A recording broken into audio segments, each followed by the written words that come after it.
As soon as I opened my eyes, I found myself on a massive wooden raft out at sea. Lying on the raft were 99 female students from my large art history class, along with our goddess professor, Elena, and I was the only male. While I was still in a daze, a grand, indifferent voice smashed directly into everyone's minds. Welcome to the raft survival world. Every group starts with only a classroom-sized raft as their foundation. Every raft has one and only one captain, and the captain possesses the highest authority. If the captain dies, the raft sinks immediately. Everyone must salvage supplies to build the raft. At night, eerie monsters will haunt the area. The sea area changes every month, and there is a lethal tsunami every 7 days. If you encounter other ships, killing their captain allows you to snatch all their supplies. Smashed by a series of rules, I was completely dumbfounded. Then I turned to look. Those 99 female classmates weren't scared at all. They were chattering excitedly, acting as if this was just an adventure. I opened my own panel and discovered that I was actually the captain of this raft. Great, that meant if I died, these 99 people would have to be buried with me. Professor Elena immediately stepped forward to take charge. She was 28, wearing a tight white shirt, a black hip-hugging skirt, and black silk stockings. This Mankyler outfit felt completely out of place in a survival world, but she was calm and intelligent, perfectly suited for this role. Everyone quiet down. Since things have come to this, we can only accept reality. Work together to survive. Students who have awakened talents, report your abilities. Elena herself was an SS-Rank master tactician, able to see hidden prompts, with a thinking and reaction speed 3 times that of a normal person. A humanoid walking radar. Next, the curvy and odd-air-cably nerdy Lily timidly raised her hand. I am an A-rank rune divination. I can divine the raft's fortune once a day. Her twin sister Luna, a tomboy with short hair, rolled her eyes and drew a dagger. I'm an A-rank phantom swordsman. Main combat power. From the back of the crowd, the stunningly beautiful and Sundra-rich girl Chloe stepped forward holding a glowing egg. I'm an S-rank dragon girl. In 10 days, I can hatch a dragon baby and even fuse with it. Even Sophie, the cute twin-tailed girl in the center of the raft who was pulled in halfway through a shower, raised her foam-covered arm. I'm a brank bubble blowing. I can create defensive bubbles and also allow people to breathe underwater for an hour. Everyone's gaze finally gathered on me in unison. I was the only man and the captain. I took a deep breath and opened my panel. Talent. Titan's body SSS-Rank. As long as you are in the ocean world, surviving each day adds 1 to constitution, stacking infinitely without limit. Grow to the late stage and shatter an emperor with a single punch. Before I could even rejoice, another exclusive mechanical voice rang in my mind. Ding! Dynasty reproduction system activated. Birthing an offspring allows you to turn any single item into an unlimited quantity. Double cheats. A bottle of mineral water could become an infinite drinking water plant, and a piece of bread is an inexhaustible food factory. On this vast ocean, this was a godly skill. I cleared my throat and decided to lay my cards on the table for the future of the entire ship. My talent is called Dynasty Reproduction. As long as I have a child with someone, I can turn an item into an unlimited quantity. Boom! The entire raft was instantly put on mute. The air froze. All the girls widened their eyes, their jaws shattering on the floor. Have a baby? Unlimited supplies? Tying these two completely unrelated things together, after a full dozen seconds, the crowd exploded. Oh my god, unlimited? Real or fake? Doesn't that mean we won't lack food and water? The point is, we have to help the captain have a baby. Swish! Nearly 100 gazes filled with shock, shyness, and even green glints of hunger focused on me. The atmosphere instantly became extremely ambiguous, the air filled with pink bubbles. A few party girls immediately egged on their besties on the spot, and even Elena blushed and shot me a reproachful glare. My heart bloomed with joy. The first bottle of unlimited purified waterware is the first brave warrior. Waiting online quite urgent. Of course, right now the raft was completely bare without even a wall, so a live broadcast was impossible. I directly flashed my captain's privileges, scaring them that I'd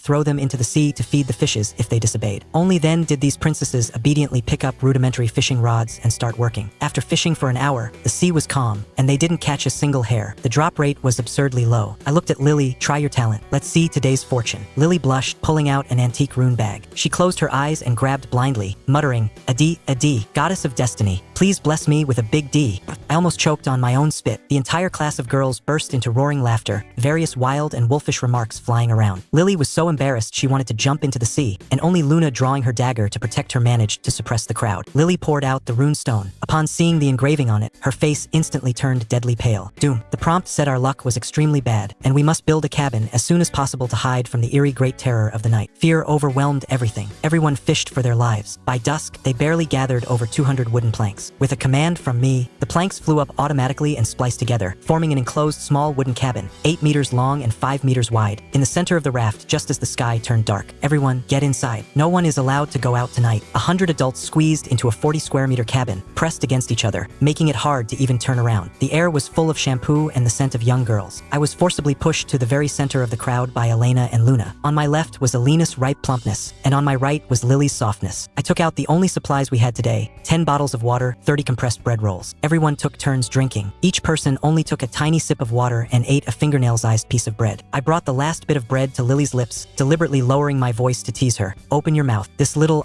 cable fool froze, her watery peach blossom eyes at a loss. The surrounding girls jeered wildly, fighting out of jealousy. Finally, Luna snatched the bread and roughly stuffed it into Lily's mouth, ending the farce. Late at night, everyone fell asleep leaning against each other. Suddenly, a loud boom. The raft sank heavily and shook violently. It was as if it was fiercely slapped by an invisible deep-sea behemoth.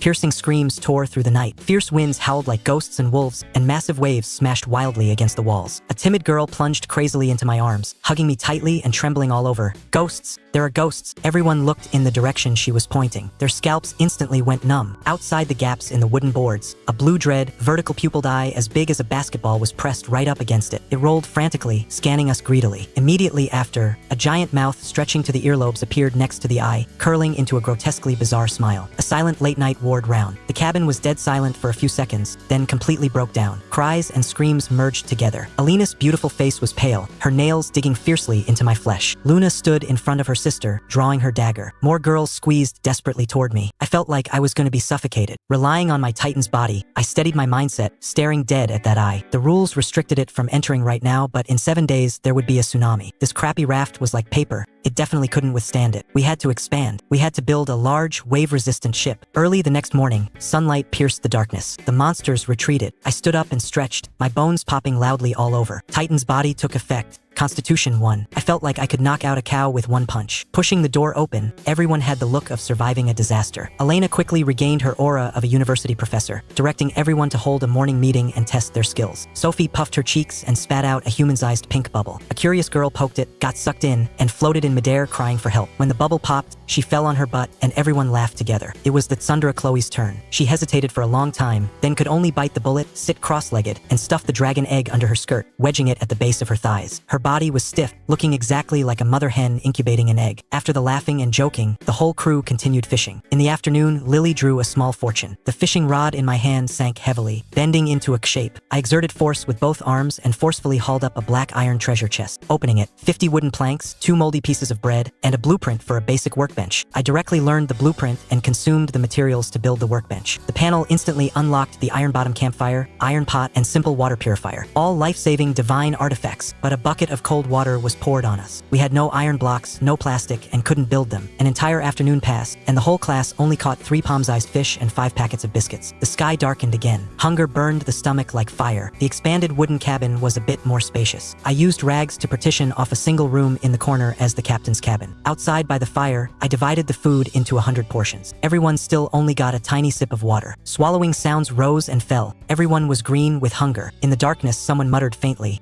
If only we really had unlimited water. Swish. 99 gazes simultaneously locked onto me. Those eyes were full of primitive beast-like desire. The bottom line was completely loosening. My scalp tingled. I stood up and patted my butt. You have everything in your dreams. I directly slipped into the captain's cabin and pulled the ragged cloth curtain shut. Outside, the monster's claws were scraping the wooden boards, making screeching sounds. I lay on the wooden bed but didn't sleep. I was waiting for the first lost lamb. As long as I had unlimited supplies, I could establish absolute ruling authority. Suddenly, the curtain moved. A fair hand lifted a corner. A familiar intellectual women's perfume scent drifted into my nose. Borrowing the moonlight, I saw Alina's face, red as blood, poke in. She bit her lower lip, her voice trembling terribly. Silas, I want to talk to you about the supplies. Talk about supplies? This was clearly delivery right to my door. I didn't get up, just reached out, grabbed her trembling wrist, and yanked fiercely. A strongly suppressed cry of surprise. That warm, soft, and plump body fell directly into my arms. The curtain dropped. In the narrow space, there were only our heartbeats. Elena froze completely. I hugged her back and laughed softly. Professor, looking for me to talk about supplies? With just one word from you, the whole class can drink unlimited water tomorrow. You, let me go first. Her voice carried a pleading tone, her whole body turning soft. Let you go and watch everyone die of thirst tomorrow? We must be responsible for the future. These words accurately pried open the lock on her heart. She closed her eyes and stopped struggling. My hand slid slowly upwards along the hem of her tight white shirt, my fingertips touching a startling smoothness. Her body shuddered shuddered violently, and her breathing stopped, just as I was about to reach the peak. Woo! A ghost howl, even more mournful than the previous night, suddenly came from outside. Boom! The raft shook violently as if it was going to fall apart. Elena was directly thrown out, crashing hard against the wooden wall. This impact completely woke her up. The ambiguity vanished. Silas, I'm sorry, I'm not ready yet. She crawled and fled out of the curtain. I lay on the bed, my face as black as the bottom of a pot. Damn monsters, daring to ruin my good time. Sooner or later, they'll chop you up and feed you to the fishes. Early on the third day, everyone started working with dark circles under their eyes. Lily rubbed her eyes and continued reaching into the rune bag. Clatter, the rune stone hit the deck. After seeing the engraving on it clearly, her eyes went perfectly round, and she shouted excitedly, "Captain, it's a big D. It's really a big D destiny." The surrounding girls didn't even have the strength to laugh. I took a closer look. Extreme luck destiny. Luck is bursting. Every cast catches a treasure. Cut the crap. Get to work. Over the course of the morning, the drop rate was simply heaven-defying. Wooden planks, iron blocks, plastics, and purified water flew up in piles. Even large sea fish weighing 5 caddies were caught by the dozen. Gasps of amazement echoed continuously. Everyone swept away their exhaustion, dancing wildly in ecstasy. I walked directly to the workbench, consuming materials to build the iron bottom campfire and the large iron pot. Poured in seawater, put in the cleaned fish meat. The pure, fresh aroma of the fish instantly permeated the air. Everyone stared eagerly at the pot, swallowing hard. A pot of fish soup went down, spreading a warm feeling. The whole crew was revived to full health. After eating and drinking our fill, I clicked open the captain's panel and discovered a new line of information.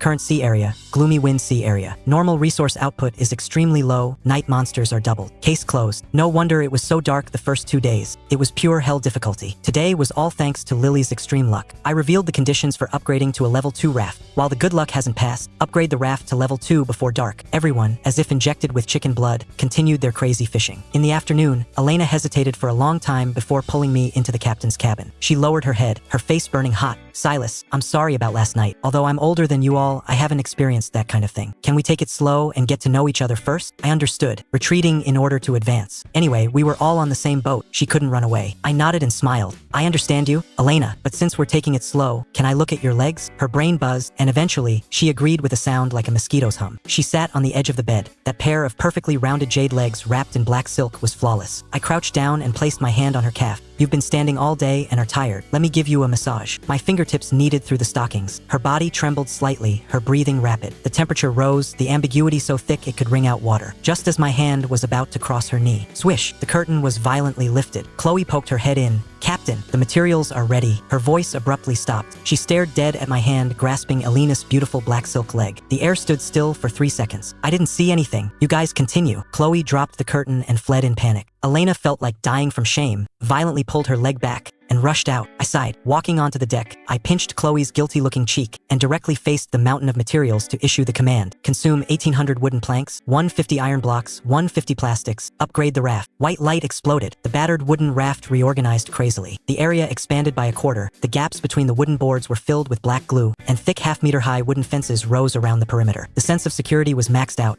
Level 2 raft upgrade successful. World chat channel unlocked. The girls cheered and jumped for joy. I opened the world channel and it exploded. It was extremely lively inside. Some were looking at corals in the Rainbow Sea area. Some were killing people and robbing supplies in the River Styx Sea area. The most outrageous was a guy named Chad who had already upgraded to level 4. Immediately after, a bombshell message flooded the screen. Upgrading to level 5 to become a real ship requires a storm core, produced during the tsunami in 4 days. The first 3 captains to upgrade to a ship will be rewarded with epic treasure chests. Epic treasure chests. They could yield purple gear and skills, top-tier items. All the girls' eyes turned red, but they soon fell into disappointment. Our crappy sea area had so few resources. What could we use to compete with others? Nearly 100 people looked in unison at me and Elena. I stared at the message on the screen. So what if we're temporarily behind? As long as I have unlimited supplies, once we upgrade to level 3 and unlock the trading market, I can use unlimited mineral water to exchange for the best materials across all sea areas. Arriving later but striking first, I stared at the epic chest announcement in the world channel, looked at the eager eyes of all the girls present, and a crazy ambition ignited in my heart. Epic chest. I'm definitely taking it. Night fell, and the solid feeling brought by the level 2 raft allowed everyone to sleep soundly. By the campfire, Elena had shed her tight professional suit from the daytime and changed into a loose t-shirt. That pair of thrillingly beautiful legs was swaying right in front of my eyes. She bit her lip, staring fixedly at me. "Silas, a level 3 raft unlocks the trading market. As long as we have your unlimited supplies, we can trade for top-tier materials before the tsunami." She took a deep breath, as if making some earth-shattering resolve, and slowly squatted in front of me. "In order for everyone to survive, tonight I give myself to you. Lord Captain, Please be gentle with me. Just as the words fell, before I could make a move, a crisp crack directly tore through the night sky. Immediately after, a dazzling golden pillar of light shot up into the sky. My face turned completely black. Fuck, ruining things again. Lifting the curtain to look, the center of the anomaly was actually where Chloe was incubating the egg. That dragon egg had completely cracked open. Golden lightning arcs and crimson flames were crazily interweaving. Chloe sat cross-legged on the ground, drenched in sweat, trembling all over in agony. The energy in her body was being frantically drained by the dragon egg. She's gonna be sucked dry. Elena paled in shock. Don't interrupt. I stared dead at the dragon egg. This is the talent sensing the tsunami crisis and self-evolving. Interrupting her now will ruin everything. I rushed over in one step, sat cross-legged opposite Chloe, and grabbed her hands tightly. Initiate energy sharing. I forcibly poured the pure life energy of my titan's body into her body. Time ticked by. Dawn broke. Crack. The dragon egg completely shattered. A palm-sized little cute dragon, covered in crimson gold scales with lightning flames burning on its tail, flew out. It circled the exhausted Chloe once. The next second, its golden vertical pupils locked directly onto me. Yep, the little guy turned into a stream of light, plunged headlong into my arms, and frantically rubbed its furry little head against my chin. I forced myself to open my eyes, looked at the panel, and my heart bled. My constitution had dropped directly to a pitiful 9 points, sent back to square one overnight. But immediately after, a line of shining golden text popped up on the panel. Obtain talent, Dragon Knight S-Rank. Confused with the dragon baby, massively increasing combat power. Note, you injected Titan's body energy, becoming the dragon baby's dragon father. I straight up became a happy father. This wave was a massive profit. Chloe threw herself over, hugging me and crying a river. The surrounding girls all crowded up, squeezing me so hard I almost passed away on the spot. Everyone step aside. I forced a smile. I'm not that weak. After breakfast, I pointed at Lily. Little odd air cable fool, time to work. Lily blushed, reaching into the rune bag and grabbing wildly. Big D, the rune hit the deck, and without suspense, it was extreme luck destiny. The whole class of girls started fishing crazily like they were injected with chicken blood. The drop rate of extreme luck was simply outrageous. Wooden planks, iron blocks, and plastics flew everywhere. By dusk, I waved my hand grandly. Consume materials, upgrade to level 3 raft. With a flash of white light, the raft expanded again, and the trading market was officially unlocked. Holographic screens popped open on the deck, covered with good stuff from other sea areas. Skill books, weapons, blueprints, everything you could want. But the whole class fell silent, because in this crappy place of ours, we couldn't afford a single thing. Everyone's gaze once again locked onto me and Elena. Elena's face instantly turned bright red. Night enveloped us again. Inside the wooden cabin, 99 girls lay on their beds, no one sleeping. I stood up, grabbed Elena's hand, and dragged her straight into the captain's cabin. The cloth curtain fell. The entire cabin fell into a dead silence, leaving only deafening heartbeats. Not long after, intermittent whimpers could be heard. Lily covered her head tightly with her quilt. Luna cursed irritably, and Zoe whispered frantically with her besties. This tough battle, I forcibly fought until the second half of the night. At noon the next day, I walked out yawning and glanced at the system panel. Not pregnant. Impregnation failed. Fuck, I worked my ass off for half the night, emptied my mana bar, and you're telling me it missed. With a black face, I grabbed Elena, who had just walked out, and amidst the shocked gazes of the whole class, dragged her back into the captain's cabin. I locked the door securely. In broad daylight again, Zoe's eyes almost popped out of their sockets. That afternoon, the battle lasted until sunset. Elena walked out with trembling legs, holding onto the doorframe, her face filled with the relief of the dust settling. I collapsed on the bed, looking at the wildly flashing golden prompts before my eyes, trembling all over with excitement. Elena has successfully conceived, gestating twins, obtained 2-item infinite conversion opportunities, double the happiness. I didn't burst my liver for nothing. I abruptly charged out of the curtain and pulled out a bottle of Evian purified water. Confirm conversion. In an instant, the quantity of purified water in my backpack became 999999. Infinite purified water, it's done. The entire area was silent for a second, then erupted in heaven-shaking screams. Nearly 100 girls went crazy, rushing up to hug, bite, and kiss me. With a wave of my hand, hundreds of bottles of water directly piled up into a small mountain. Everyone twisted off the caps and chugged wildly, their happiness exploding on the spot. Don't just drink, start sweeping the goods. I opened the trading market and directly posted an order. 100 bottles of water for 400 iron blocks. In less than 3 seconds, sold out. These people were mad with thirst. Keep posting orders. Wooden planks, plastics, refined timber flooded into my backpack. We even traded for a sparkling Midas golden salmon. I had them set up a pot and stew the golden salmon. One gulp of fish soup down, and a massive heat current exploded in my body. Constitution 10. Current Constitution 20. Awesome. The feeling of weakness was swept away. I could beat 2 cows to death right now. With the materials gathered, I clicked upgrade without hesitation. Upgrade level 4 raft. The raft expanded crazily, becoming the size of a basketball court, and sprouted a second-story observation tower and thick wooden fences. Pointing at the blueprints on the workbench, I roared at the whole class. Tomorrow, everyone equips hand crossbows. Early on the third day, the little dragon baby woke me up by licking me with its tongue. I walked out of the room, maxed out the 10 trading opportunities, and directly traded for all the hand crossbow materials. Flashes of white light, 99 hand crossbows gleaming with cold metal light, and thousands of crossbow bolts were distributed to every girl's hands. I wrapped my arm around Alina's waist and announced to the whole class, "Your professor is pregnant, and it's twins." The entire crowd turned to stone, then directly boiled over. Dozens of girls rushed up and surrounded Elena, offering her tea and water, asking about her well-being, terrified she might bump into something. Just as everyone was excitedly preparing for battle, Sophie fished up a book glowing with blue light. Charged/blue excellent rank. Charge for 1 minute, burst with 3 times the damage. The whole class voted unanimously to give it directly to me to learn. Zoe also opened a set of green refined iron armor, transforming into a humanoid tank. Night fell. Only 10+ hours left until the tsunami. The girls asked for water and took showers in a partition shower room made of wooden boards. Listening to the sounds of laughing and playing inside, I had a massive nosebleed. After showering, everyone prepared to sleep. I directly pulled Elena out from under her covers. "We have to fight a war tomorrow, let's train combat techniques in advance." I pulled her into the captain's cabin with a righteous face. Curses rang out outside. Midnight. Whoosh-woo. Fierce winds tore through the night sky without warning. A bone-piercing chill instantly swept through our bodies. The raft shook violently. Thump, thump, thump. Countless hands frantically slapped the bottom of the boat. Through the gaps in the wooden boards, it was full of eerie green and blue dread eyes outside. An icy system prompt smashed directly into my mind. "Son of a bitch, sea god Poseidon's prompt. The gloomy wind sea area is quite special. The tsunami has been advanced to midnight. Killing monsters can shorten the tsunami's duration. Good luck to you all, teehee." My face turned green. This sea god was absolutely a sick psycho. So damn insidious. Stop sleeping. Everyone assemble. The tsunami is here early. I kicked the door open and rushed onto the deck carrying a refined iron longsword. Freezing ocean waves smashed down on our heads. The 4 to 5 meter high giant waves carried dense swarms of monsters. 8-legged human-faced octopuses, pale, twisted corpses, frantically writhing black sludge. In the center of the wave crest, a blue crystal emitted a demonic light. That was the storm core. "Zoe, hold the very front. Luna, roam and assassinate. Chloe, release the dragon baby." Wearing heavy armor and raising her shield, Zoe firmly blocked the charging monster horde. Luna turned into a dark shadow, her dagger frantically harvesting monster heads. Sophie puffed her cheeks and spat out giant bubbles, instantly trapping the flying monsters in midair. "Everyone shoot." Swish, swish, swish. 99 crossbow bolts poured down like a rainstorm, and monsters fell in swaths. Kill prompts scrolled frantically, and the tsunami countdown began to shorten. Roar. A giant starfish like a mountain of meat crashed heavily onto the deck. "Silas, its weakness is the eye on its belly," Elena shouted. I took a deep breath, dazzling white light glowing on my blade.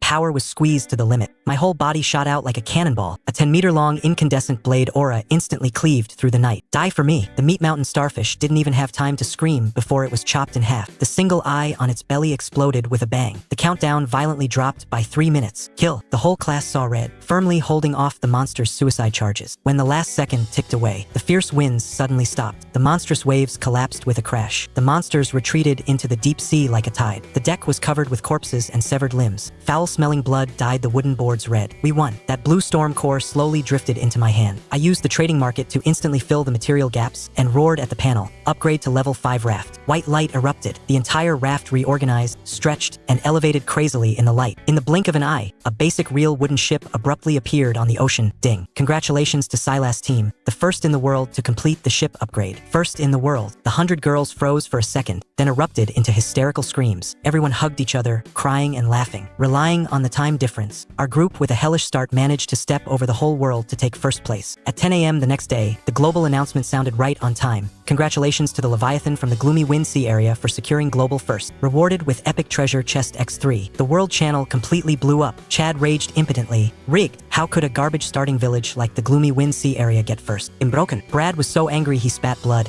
Epic chests. I refused to accept this. The brothers in the gloomy wind sea area poured out their grievances crazily. The tsunami came 9 hours early, you guys try it? We almost all died out completely, no matter how the world channel argued. I stared dead at the 3 giant treasure chests emitting brilliant purple light before my eyes, my breathing almost stopping. Lily, touch the runes. Lily closed her eyes and shook the bag wildly. Big D, it must be Big D Destiny. The rune hit the deck. Extreme Luck Destiny. I directly flipped open the first chest. Purple light flashed, and an antique parchment lay quietly inside. World Sea Area Map fragmented. Epic rank. Records the coordinates and routes of the 4 great sea areas. A top-tier divine item. With this, we could actively navigate and leave this godforsaken gloomy wind sea area. Open the second one. Skill book, Poseidon's Call, epic rank. Consumes mental power to summon the deep-sea carapace legion, minimum 100 units. I looked at the required requirements, it required 100 points of mental power. I directly stuffed it to Elena. Her SS-Rank talent tripled her mental power so she could just learn it. Elena blushed and learned the skill, waving her fair hand at the sea surface. Splash! The sea surface boiled, and over 300 fully armored, trident-wielding deep-sea giant crabs and lobsters broke out of the water, surrounding the entire ship tightly. Maximum prestige. The whole class of girls screamed again and again. The last chest. I took a deep breath and abruptly flipped open the lid. A golden light, even more blinding than before, shot straight into the clouds. Countless motes of light formed a holographic projection of a dreamlike giant ship in midair.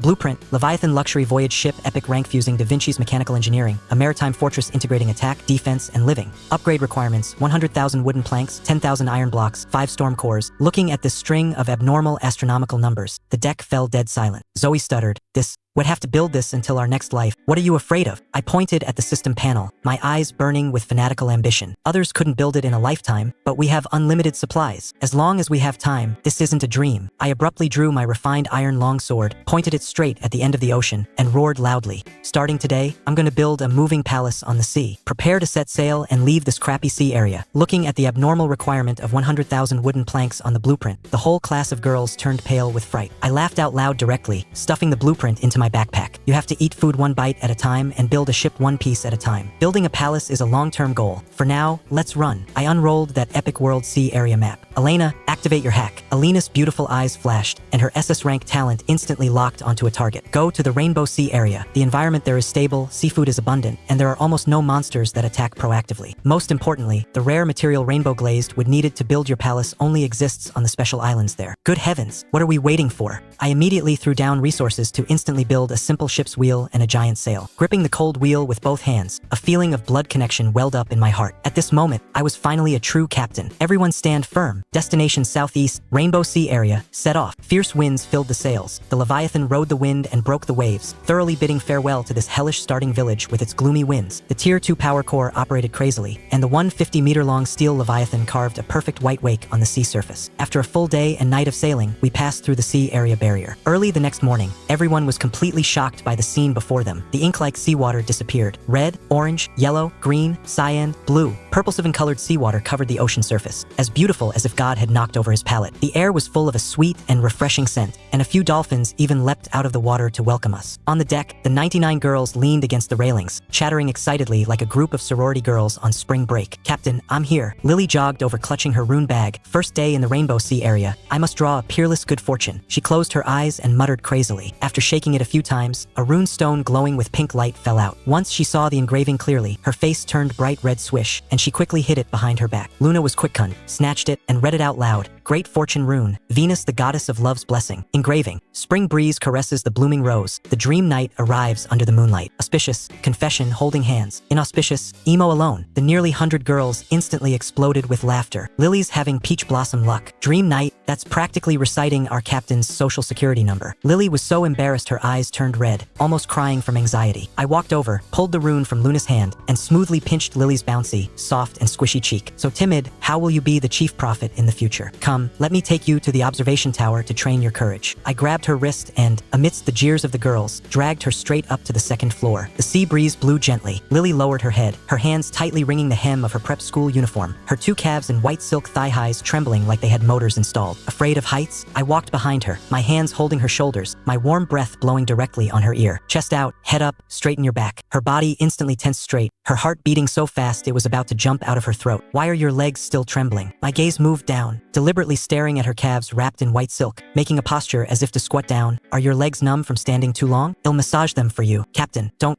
look at my legs. She was so embarrassed she was about to cry. Just at this critical moment where a spark could set things off. Captain, look quickly. A voice-cracking scream from Chloe downstairs directly interrupted my spellcasting. There's an island ahead. I let Lily go and rushed to the railing. Where the sea met the sky, the outline of a massive green island abruptly appeared, with a never-fading giant rainbow hanging above it. Comparing it with the map, Rainbow Island, abundant in the rare material rainbow glazed wood, unknown energy fluctuations in the center, searching high and low only to find it effortlessly. Full speed ahead, destination Rainbow Island. The warship approached the island. Elena waved her fair hand, and the 300 deep-sea carapace legion dived underwater to scout. After confirming the coastline was safe, I immediately assigned troops. Zoe, Luna, Chloe, Sofia. Form an advanced team with me, land on the island. The 5 of us rowed a small boat and stepped onto the soft sandy beach. Exotic flowers and herbs glowed faintly in the the rainforest. As we walked, a round, transparent jelly-like slime hopped out of the bushes, a question mark popping up over its head. Non-aggressive, just a bunch of low-level mobs selling cuteness. Just as everyone relaxed their vigilance, intermittent cries for help from a woman suddenly came from the front left. Pushing aside the bushes, beside a smashed wooden raft lay a woman whose abdomen was torn open, covered in blood. She desperately grabbed the dirt, using her last ounce of strength to roar, "Don't eat the fruits here. The gourmand, it will find you." Before she finished speaking, she died on the spot. The gourmand. Alarm bells rang in my heart. The next second, a sudden change occurred. Whoosh, a black shadow, so fast it was a blur, shot down from the tree canopy, pouncing straight toward the dragon baby in Chloe's arms. Careful, I didn't have time to think. My 21 points of constitution erupted instantly, and like an American football tackle, I firmly pressed Chloe to the ground beneath me. Screech, the ear-piercing sound of breaking air brushed past my scalp, slicing off several strands of hair. The black shadow landed. It was actually a giant black mantis, larger than a human. Its scythe-like forelegs gleamed with the cold light of death. Its giant compound eyes stared dead at the dragon baby, its throat frantically swallowing saliva. It treated the dragon baby as top-tier ingredients. Gourmand mantis elite monster. Level? All question marks. Shields up. Protect Chloe. I roared loudly. Zoe bellowed and slammed down her refined iron tower shield. Luna instantly turned invisible and merged into the tree shadows. Dare to touch my dragon baby. I'll use you to bless my blade. I kicked off the ground and took the initiative to charge and attack. The mantis didn't spout nonsense, chopping down with its blade heading. Clang. A deafening clash of metal. I firmly blocked its scythe, and the ground under my feet directly cracked open. Your strength is nothing much. The veins on my arms bulged. I forcefully pushed its scythe back and followed the momentum to slash across with my blade. The blade's edge rubbed a long string of sparks against its pitch-black carapace, leaving a white mark. Defense broken. The mantis went completely berserk, its twin sides turning into an endless blur to seal off all my retreat paths. I retreated step by step, my speed completely crushed. 3 steps to the left. There's a 0.3-second opening at the joint. Alina's calm professor voice exploded from the communicator. I instinctively stepped 3 paces to the left and viciously stabbed my blade into its arm joint. Green juice sprayed wildly. Luna leaped up from its back like a phantom, stabbing her short blades straight into the back of its neck. As a result, the cicada wings on the mantis back vibrated violently, erupting with a terrifying shockwave. Luna was directly blown away like a kite with a broken string, crashing into a tree and spraying fresh blood. The battle situation collapsed instantly. The mantis flapped its wings to take off, wanting to bypass the tower shield and eat the dragon baby raw. Right at this perilous moment, bang! A giant pink bubble descended from the sky, accurately and securely enclosing the midair mantis. Sophie held her breath, her face red, activating the bubble cage for hard crowd control. The mantis hacked crazily inside, but was bounced entirely back by the slippery bubble walls. Chloe, burn it. Dragon baby, breathe fire. The little dragon baby opened its mouth and spewed crimson gold dragon flame, instantly turning the bubble into a high-temperature oven. The mantis let out shrill screams inside. Slash. Elena issued the final judgment. I gripped the blade with both hands, the charged slashes triple damage climbing to its peak. My entire body turned into an afterimage, launching into the sky, cleaving the night with one slash. Green blood mixed with internal organs exploded wildly. The giant mantis was forcefully chopped in half by me from head to toe. Ding. First kill of an elite monster. Constitution 1. Obtained epic material, Reaper Mantis Scythe. Obtained excellent blue treasure chest. Awesome. Dropped top-tier items. I stored the loot and immediately took the heavily injured Luna back to the ship. Back on the ship, the 99 girl's eyes went straight at the sight of the blue chest. I pulled over the still teary-eyed Lily, grasped her small hand, and pressed it onto the chest, borrowing your Venus blessing to consecrate this. Click. Blue light flickered. 3 top-tier items. Skill book, Weakness Insight. Grants a chance to see through the enemy's weaknesses. I directly learned it.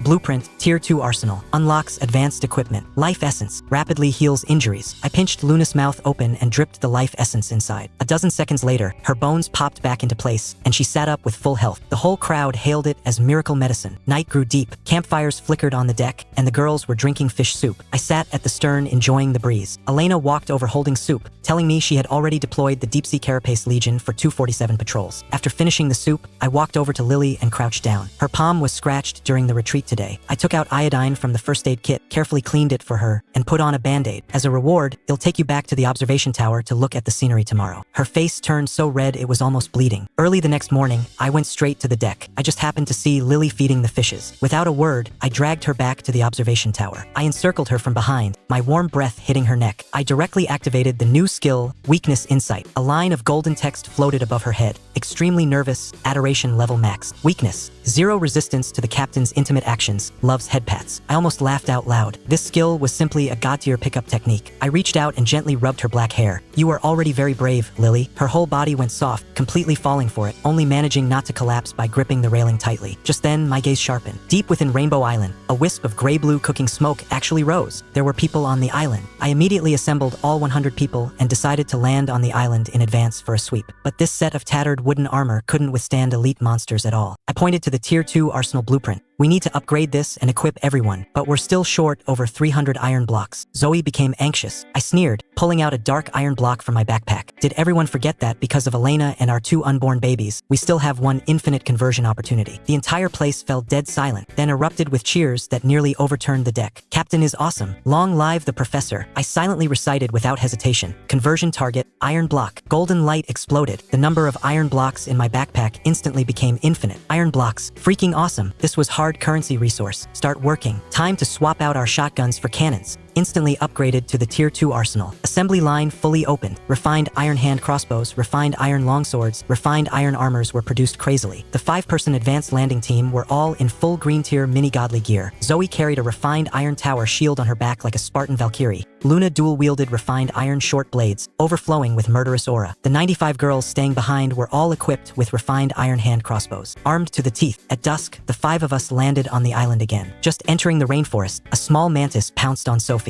Luna instantly turned invisible to block, and Zoe swatted it away with her shield, smashing it into a tree. Chloe, Sophie, and I fired a volley from our 3-hand crossbows, directly nailing it dead to the trunk. Tense conned insta-kill. Stats plus gear equaled absolute suppression. Moving forward in the dark for half an hour, a rudimentary wooden camp appeared ahead. 7 or 8 emaciated barbarians were sitting around a campfire. Sitting in the middle was a scar-faced Russian descent burly man, exactly the pirate boss, Boris. With one glance, seeing the 5 of us, his eyes almost popped out. Excellent metal full-body armor, sharp iron swords, 5 delicate beauties. Boris swallowed a mouthful of saliva greedily, hefting a stone axe and roaring arrogantly. Running into my territory, what do you want to do? Brothers, strip off their armor. These chicks are really juicy. Filthy words flowed incessantly. I was too lazy to even laugh, just spitting out 3 words. Beat him to death. Luna instantly vanished. The next breath, she stuck behind a skinny monkey like a ghost. A cold flash, his windpipe was sliced, and fresh blood sprayed wildly. Insta-kill. Courting death. Boris charged over Reedied with his men. Are you trying to tickle me? Zoe laughed wildly, her Hercules talent erupting. The refined iron tower shield slammed over like a wall. With 2 bangs, 2 people's sternums caved in, dying violently on the spot. Chloe and Sophie raised their hand crossbows and sniped ruthlessly, not a single arrow missing. 30 seconds, corpses all over the ground. Boris went completely mad, raising his stone axe with both hands and chopping down fiercely toward my head. Too slow. In front of my 24 constitution points, it was like slow motion. I raised my refined iron longsword with one hand. Clang! A massive boom. The webbing between Boris' thumb and index finger blew apart on the spot. The stone axe he was so proud of was forcefully shattered into 2 pieces by my sword. The cold tip of the sword directly pressed against his throat. I looked at his pants-sweating face, sneering continuously. Now, this island is mine. Do you have any objections? Boris knelt on the ground, frantically making the sign of the cross on his chest to beg for mercy. I patted his face with the tip of the sword to interrogate him for intel. He poured everything out like beans from a bamboo tube. Deep inside the island was a terrifying king of Gurman's giant spider, guarding right in that forest emitting 7-colored light. Intel acquired. I withdrew my longsword and turned around. Boris had just revealed the relief of surviving a disaster when I dropped a sentence without turning my head. Luna, leave no one alive. Luna turned into a black shadow. After a few screams, the camp fell dead silent, blood flowing like a river. The weak are prey to the strong. This was the iron rule of the survival world. I walked over to the mantis corpse and activated the devour trait of the titan's body. Warm currents surged. My stamina instantly returned to its peak. I kicked aside the mutilated corpse on the ground, gazing at the forbidden area deep in the rainforest emitting a faint 7-colored glow, my eyes falling into complete fanaticism. Notify Elena to send tents over. We're camping here tonight. Tomorrow, it'll take you all to slaughter a boss for fun. Night fell. The rainforest of Rainbow Island was illuminated in multicolored hues by glowing plants. The camp lit a campfire and the girls stewed fish soup. To survive, one cannot have the benevolence of a woman. Elena sat next to me. That pair of beautiful black silk legs was extremely eye-catching in the firelight. On the other side, the girls were jeering, telling Lily to touch the runes. This silly girl was so shy she didn't know what to do. I walked over, pulled out a glowing small blue flower, and stuffed it into her hand. As our fingertips touched, she trembled all over. Consider it today's reward. I lowered my voice and leaned close to her ear. When we get back to the ship, I have an even bigger reward. Do you want it? Lily's face turned so red it was almost bleeding. Before she could speak, Elena charged over with the map. I followed her into the command tent. She pointed at the map and laid out the tactics, feinting to the east and attacking in the west, an invincible line of thought. I smiled wickedly and and leaned close, wrapping my arm around her waist. No flaws in the tactics, but fighting a boss tomorrow as the main force, I need to replenish some high energy. Elena, you wouldn't want our 2 future babies to lose at the starting line because of malnutrition, right? Elena blushed to the roots of her neck, her defenses instantly broken. The oil lamp was blown out, leaving only the sound of rapid breathing in the tent. Early the next morning, I walked out of the tent refreshed. Constitution soared straight to 27 points. The whole class of 100 people assembled at the edge of the depression. Below was the glowing rainbow-glazed wood. A 100-meter-wide spider web was spread out under the giant trees. A terrifying black spider the size of a truck, with the upper body of an alluring woman, lay in the middle. Legendary boss, king of Gurmans, Arachne the Spider Queen. Zoe charged to the front, smashing her giant shield against the ground. Ugly monster, come out and die. The Spider Queen let out an ear-piercing hiss, and hundreds of small spider mobs instantly crawled out from underground, pouncing toward Zoe's position like a tide. Do it, I shouted in a low voice. Chloe released the dragon baby. The crimson gold fire dragon breathed a mouthful of dragon flame, hitting the Spider Queen. Sparks exploded, not leaving even a scorch mark on her carapace. Her magic resistance was terrifyingly high. The Spider Queen went completely berserk, staring dead at Chloe on the cliff. She opened her mouth and spewed out a thick spider web. I tackled Chloe to the ground. The web hit the cliff face, instantly corroding a large pit. Highly toxic, Luna turned into a black shadow and snuck into the blind spot of the Spider Queen's abdomen. Stabbing down desperately with both blades, metal clashed loudly. It only left a white mark. The massive rebound force directly sent Luna flying, sticking her firmly to the spider web. The Spider Queen raised her sharp limbs and viciously stabbed down, courting death. My 27 constitution points fully erupted. I shot off the cliff like a cannonball. In midair, I directly activated the Dragon Knight fusion. The refined iron longsword shone with dazzling blue light. Triple damage, charged slash. The weakness insight skill locked dead onto the connecting point between her human and spider bodies. Break for me. The longsword slashed down madly with a momentum that could tear through anything. Crack. The limbs blocking the way shattered inch by inch. The blade stabbed unobstructed into her fatal node, piercing straight through. Blackish green blood exploded like a fountain. The Spider Queen screamed and twisted crazily. I landed on one knee, gripping the sword hilt tightly, activating Titan's body devour. Boundless energy poured back into my body along the blade. Constitution permanently 15.